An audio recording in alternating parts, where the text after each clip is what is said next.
Welcome to The Ride. Life, Work, and Wealth podcast with your host, Kris Dureau. Years ago, Kris was a firefighter and a paramedic and witnessed many people not getting another tomorrow, and it shaped who he is now as a financial strategist. Kris doesn't just help people plan for a secure tomorrow, he helps them plan for a better today. Kris lives in Burlington, Ontario, and is an investment advisor at Three Hats Financial, a trade name of Harborfront Wealth Management, an IROC dealer. Let's get to it.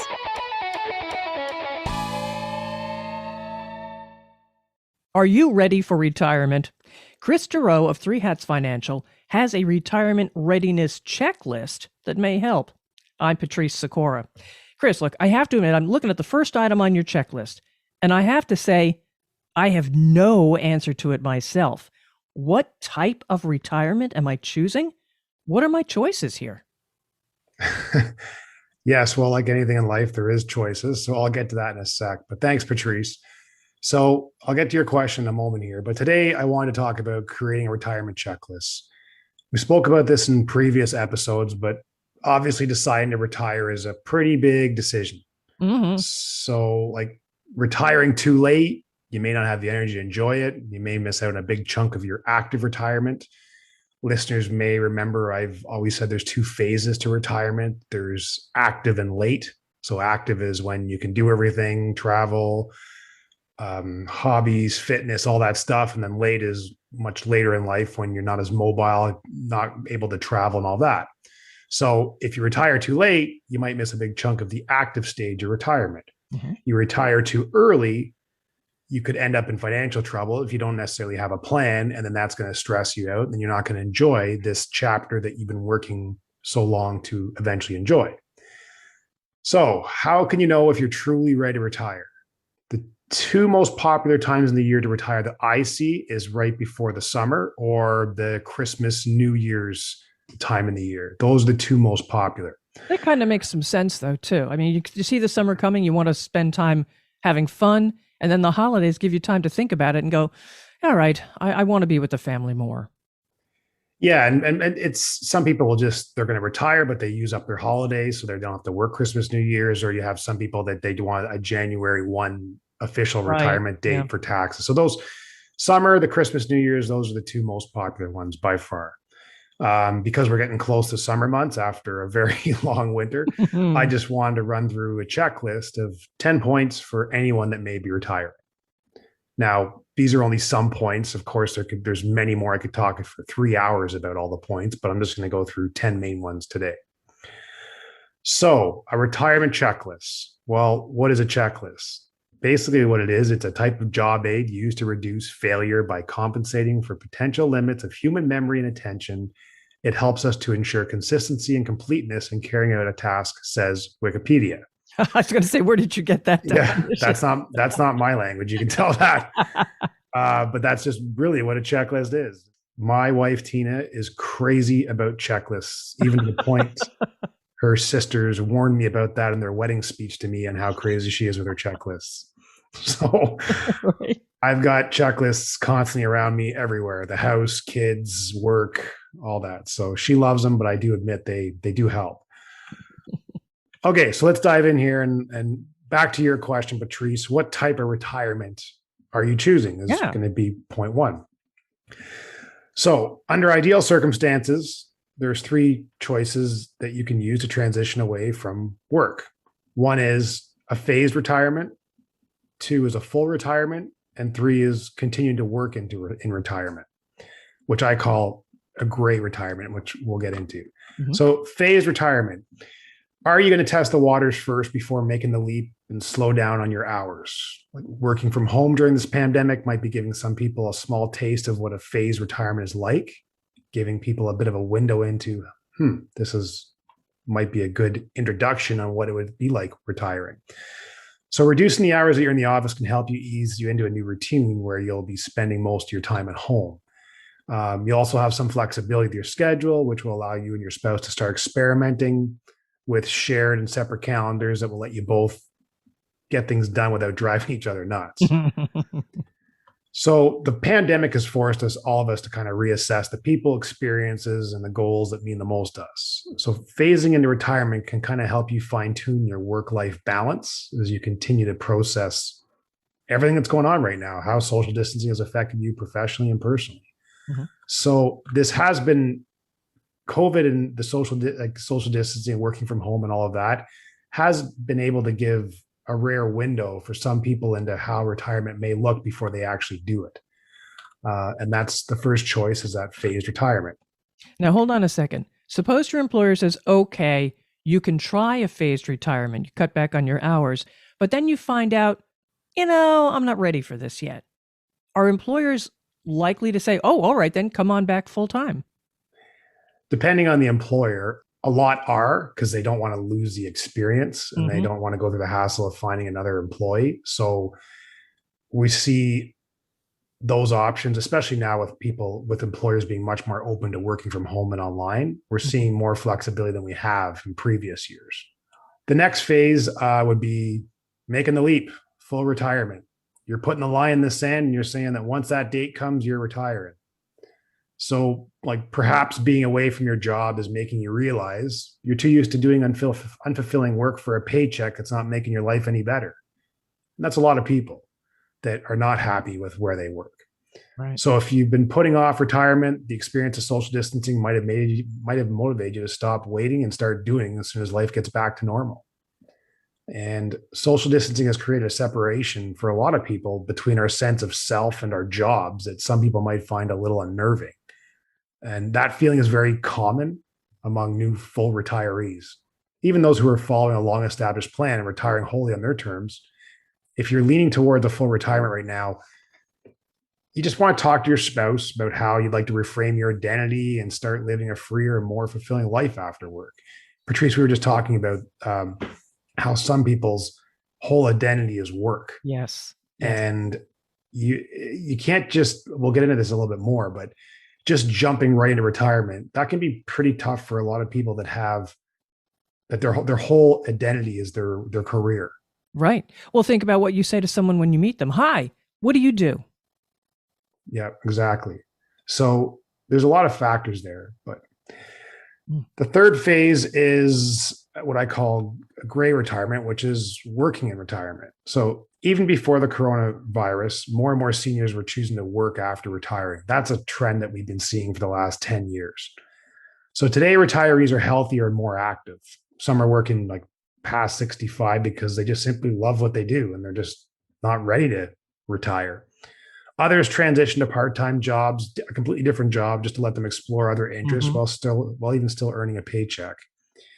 And many retirees also want to top off their retirement and savings accounts so they continue to work because they're able to, and they just really don't want to stop working. And that way their nest eggs can keep pace with the increased life expectancy that we're seeing a lot of retirees have, which is a good thing.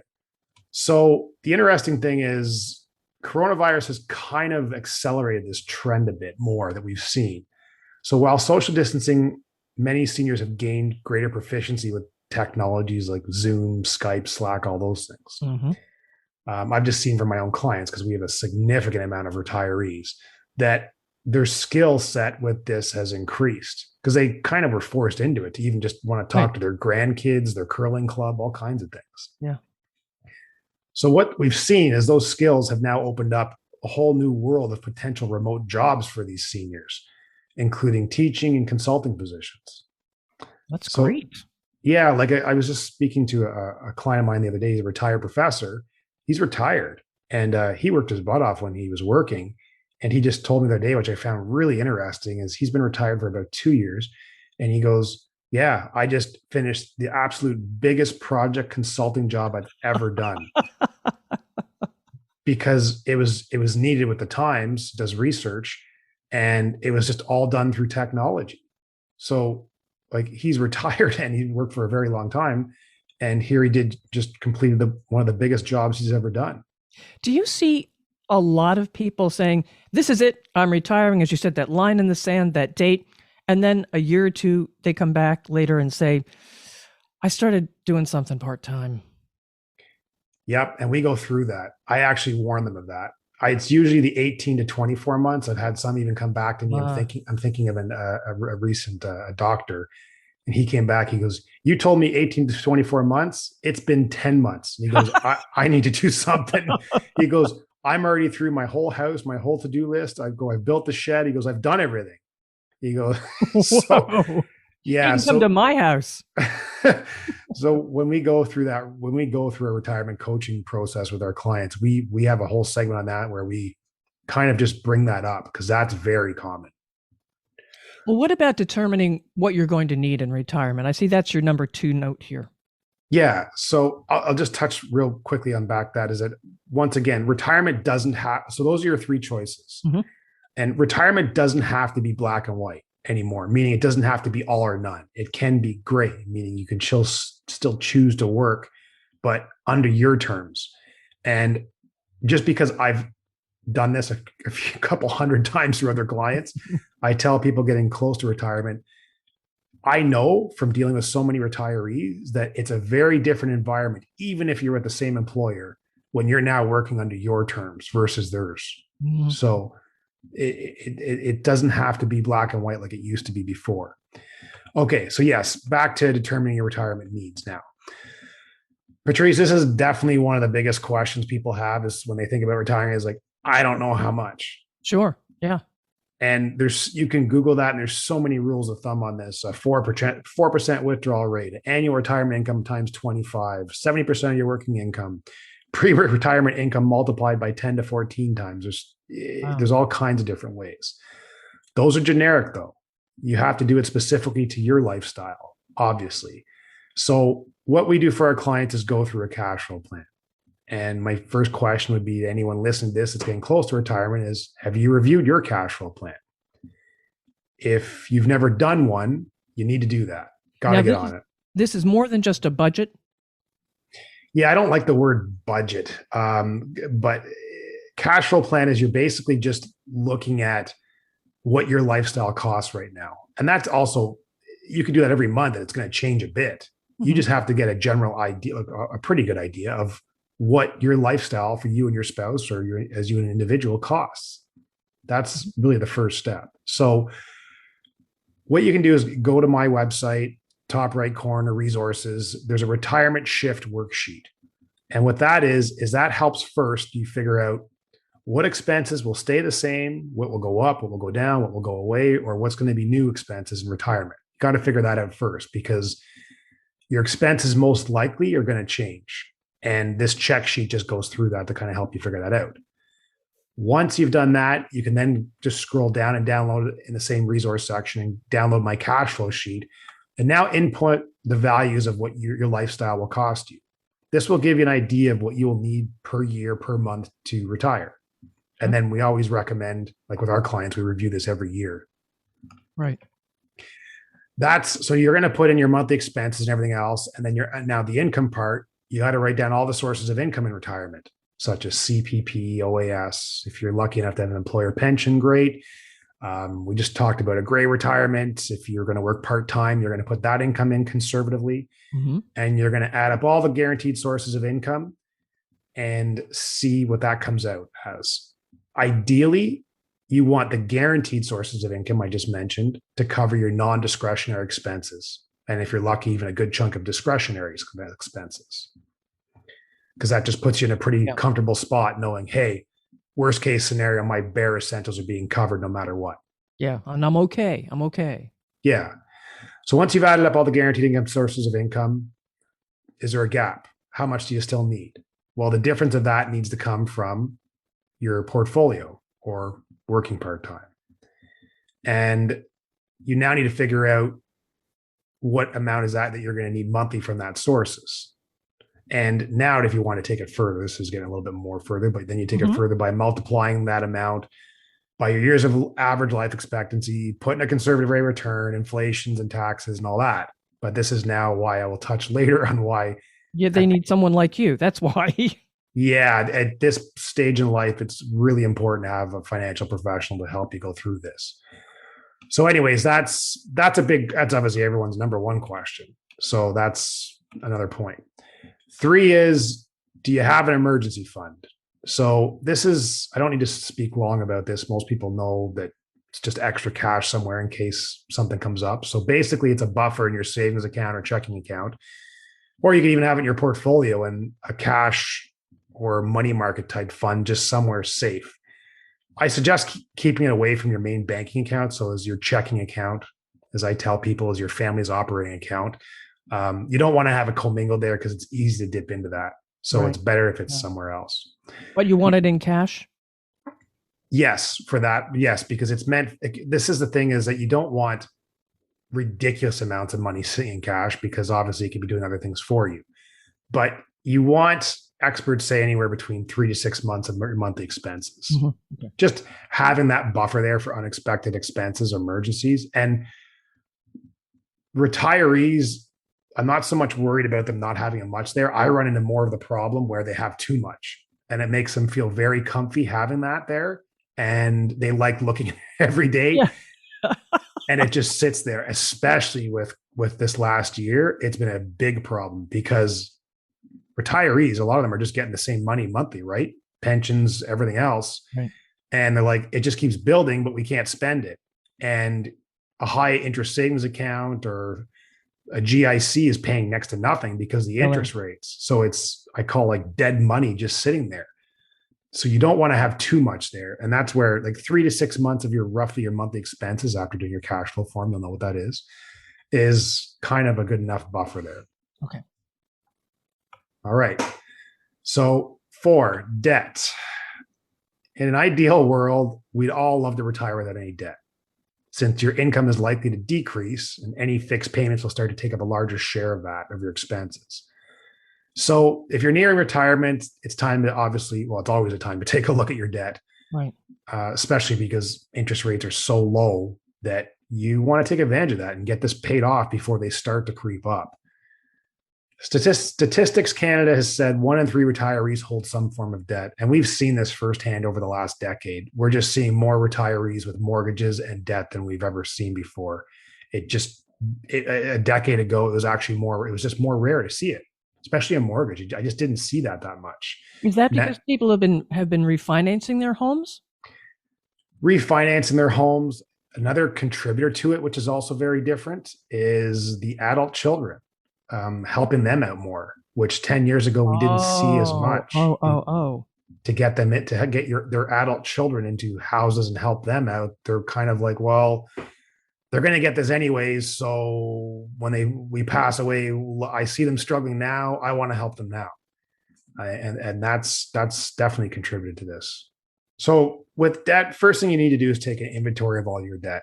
Some people will kind of turn a blind eye to this because they actually don't want to see it all added in one place. Makes them feel better if it's in different silos. But then it's also much harder to address. So you got to add it all up and make sure you know exactly what it is. And being realistic too. Like some people will tell me they have no debt. And then I'm like, well, you have a mortgage. Well, that's not, everybody has a mortgage. That's not debt. And I can't tell you how many times I've heard that. So yes, it is debt. Mm-hmm. All of that has to be accounted for. And figuring out how much is owed, your interest rates, repayment terms, all that. So from there, you can start to prioritize how you're going to pay it off. First, focusing on the high interest debt, obviously, and getting that paid off and making your way down what I call the interest rate ladder, paying the highest interest rate first. Right. And these payments, if we go back to the cash flow sheet, you got to put those payments in your cash flow sheet, especially if you're going to have payments in retirement on a mortgage or anything else like that, because that has to be accounted for. Right.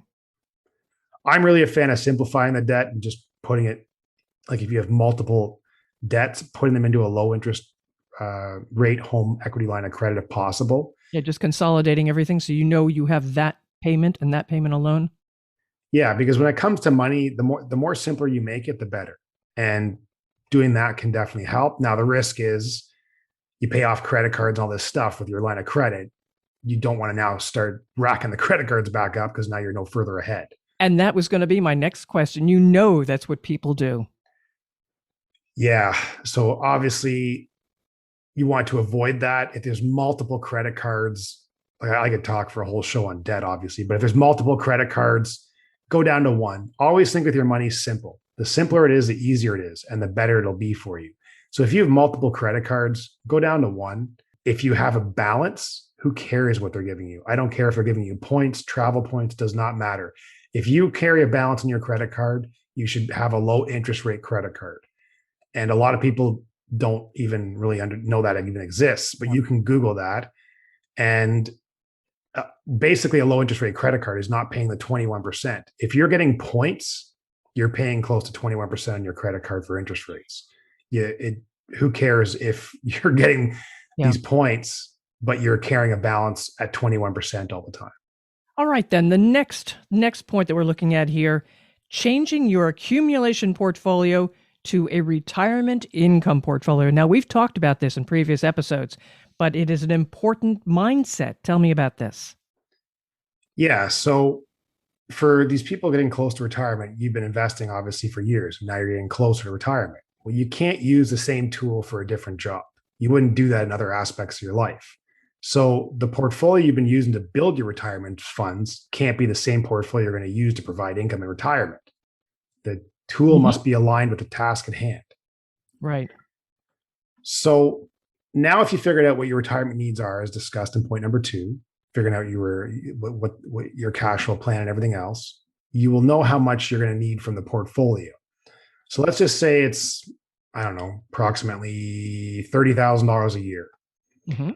So since you have enough covering everything else with CPP, OAS, maybe working part-time or pension, you figure out that I'm still going to need $30,000 a year shortfall to cover everything else. That $30,000 you now know that you need, that should be in a cash wedge within the portfolio. So meaning you have a place in the portfolio that this amount is in cash, so that if there's a market crash, you're not cashing out funds that have now dropped in value to pay this out, since that eats up a retiree's portfolio very quickly. And obviously you want to avoid that. Got it. And then you should have a second wedge with another 30,000 or more, depending on the individual's circumstances, that can be in something very conservative, so that you have roughly 2 years of income, not all invested within the portfolio that's going to go up and down, up and down, up and down. That way you now have money protected to provide you income for close to 2 years if there's a significant recession. Mm-hmm. It takes me a bit with some clients that have been more aggressive investors over the years when they finally get close to retirement, because I basically tell them the years of having all your money invested in aggressive funds is over. Like you can't have 100% of your portfolio invested the way you did before. You have to have a portion that is in a cash wedge for retirement. The portfolio has to change. It can't stay the exact same. And it bothers them a bit that they're like, well, that money though, it's not really invested. And I'm like, yeah, it's not meant to be, because that's going to provide you your income for the next year.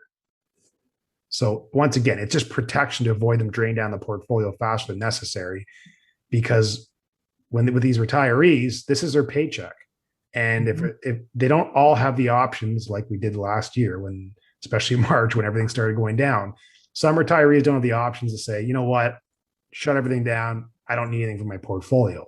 If they do, great. And some of our clients, we did that for, because we knew they could not take income out if they needed to, but we have these cash wedges set up. It's just a lot of them are like, well, I don't need anything because I can't spend it. Others were like, nope, everything. We're very happy we have this because we know that we're not cashing out funds right now to pay us. Right. And as you've mentioned before, if their investments go down in a market decline, it takes that much more time for them to come back again. So they've got to have some kind of safety. They should have some kind of safety.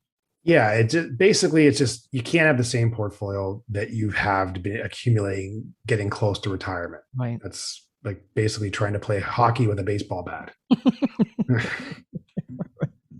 Well, how about insurance then? As you get older, who cares? You really need insurance.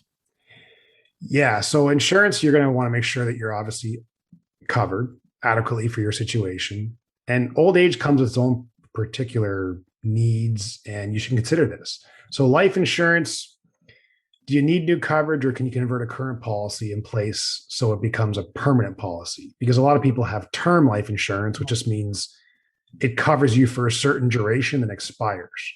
But as long as you're still in that term, a lot of these larger companies, they give you options to be able to convert that without a medical into now a permanent life insurance policy, which just means it will cover you till the day you die. So over the years, I've had many people come to me and they say, wow, I'm getting close to 60 or I'm in my late 50s and I never thought I would need life insurance. I just didn't think I would ever need it at this stage, but now this has changed this and this and this. I'm going to need some. So we want to make sure that we evaluate that and see what they have in place and see what their options are. It's just making sure that you're not turning a blind eye to it and just addressing it. Maybe you don't need it, but you just want to make sure you go through that, see what you have, and if it's needed or not. Okay. Critical illness, a lot of people have those policies. I'm a huge advocate. I just did a podcast on that alone. Huge advocate, especially for young families with that. Mm-hmm. So a lot of people will have that. And does it expire? Some people might get money back when it expires at age 65, 75. So there's those policies. But also there's some clauses in these policies that they will actually now convert or cover an individual for some potential long-term care coverages. So you just want to be able to look into that to make sure if you have that coverage available or not. Yeah, long-term care is a big thing these days. Yeah. Medical insurance. So in Canada, we have near universal healthcare, which we're fortunate. Sorry, Patrice. Yes, I am in the States and we have something called Medicare. But it may not cover everyone's needs. So if they're traveling, they may need health insurance that covers you outside of Canada. Obviously, right now, not really being needed since people aren't traveling. But that's kind of a constant issue I see with my retirees is it's interesting.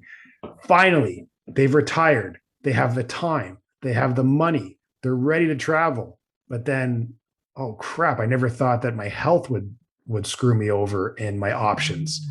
And now it's tougher for them to get insurance, or it stresses them out because may not be able to get the coverage they feel they would need. And it's just not something they really thought of when planning for retirement. And that's just something else to address once things start to open up and travel is allowed again. Yeah. And it will happen. It will happen. For sure. Yep. And okay, so 7, estate planning. Have you made a will? Does it need updating? Prepare a will that clearly states how you want your estate to be dispersed after you die. This will just save your family a whole lot of stress and ensure that your wishes are respected. And let people know where that will is.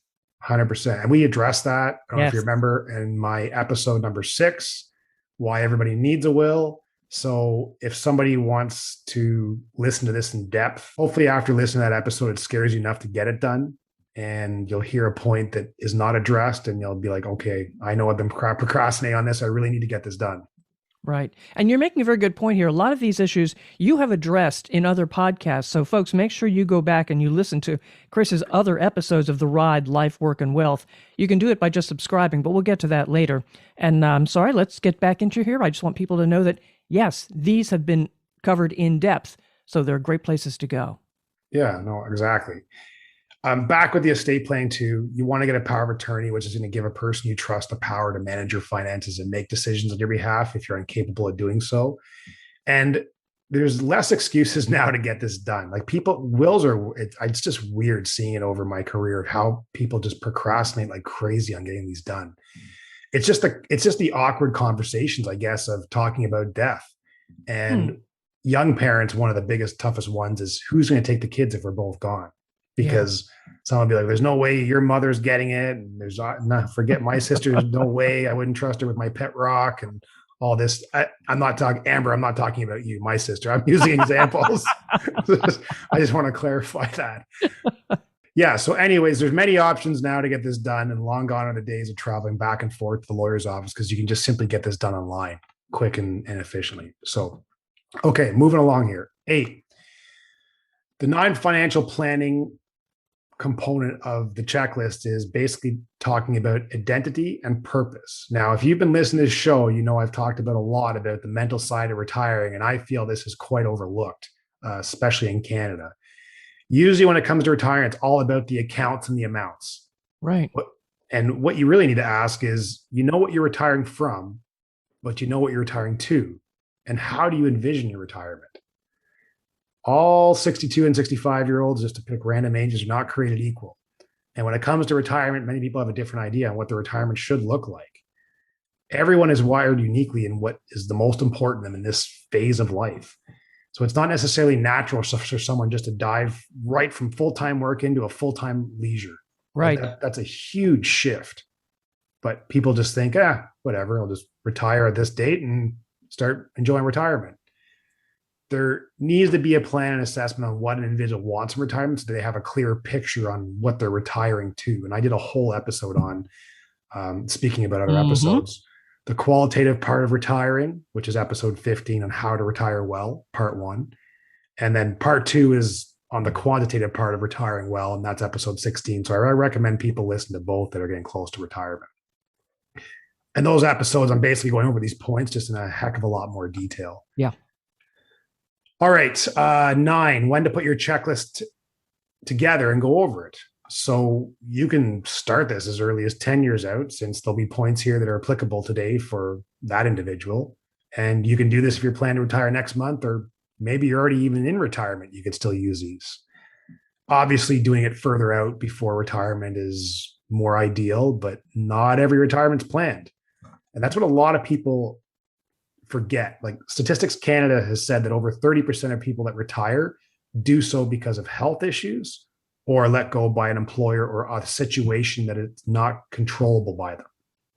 So for that reason alone, it's good to go through this well in advance of when you'd like to retire, since it's not always in our control on when the finish line is going to be. Right. 10, so getting professional help. There was a LIRMA report that stated people need advice from a professional more at this point than at any other time in their entire life, hence the financial advisor. This is a big transition. As I mentioned previously, many people just think they'll fall into retirement and just figure it out. A lot of people, this is a stat, have planned that more for a 2-week holiday than their retirement. That Don't be is one of those people. That is scary. Yeah. But too, I think back, my grandparents had pensions. They knew kind of what to expect, I think, but I don't believe that they did much planning. It was just, you did this. Today, there is no security like that. Yeah, and think of that. They just did that, and they had guaranteed income, most of them, because there's much more pension plans, but they also had shorter life expectancy. Yeah. So now, not so much, there's less guaranteed income, and there's a longer life expectancy, which means there needs to be a heck of a lot more planning in place beforehand. Mm-hmm. And what I tell my retired clients too is that you've worked 30, 40 years to get to this stage. The last thing I want them to do is be in the grocery checkout line and look at Time magazine and see on the cover a market dropping and stress them out. By doing proper planning or working with someone that does all of this, that's the whole point you're paying them, is to take away that, so you're not stressing whenever you hear something on social media, the news, the market dropping and that. Because having a good retirement plan, it'll alleviate that. And you shouldn't be stressed and checking your investments all the time and stressing out retirement. You should be enjoying that chapter of your life. You've worked so hard to get there. The last thing you should be doing is stressing about all of this all the time. So thinking of financial advisors, Kris, how can they reach you? Don't be one of those people that we're talking about, that you're only going to plan for your holidays for 2 weeks and not about retirement. So contact us and we can have a chat and guide you through a retirement coaching program if you're close to this stage, to get you and your money ready for this exciting next chapter. And you can do that by going through you can contact us through our website at 3hatsfinancial.ca. And I will also encourage you to listen to the other episodes on preparing for retirement that we've done, since it just simply will help you educate you on other tools and steps that we take to get clients ready. And I can guarantee you'll really enjoy those episodes too. Just subscribe to Kris Dureau's podcast, The Ride, Life and Wealth. And not only those episodes, but you will get new episodes when they come out as well. And think of all the people around you who could use this information. So share with them. I'm Patrice Sikora, and let's talk again later.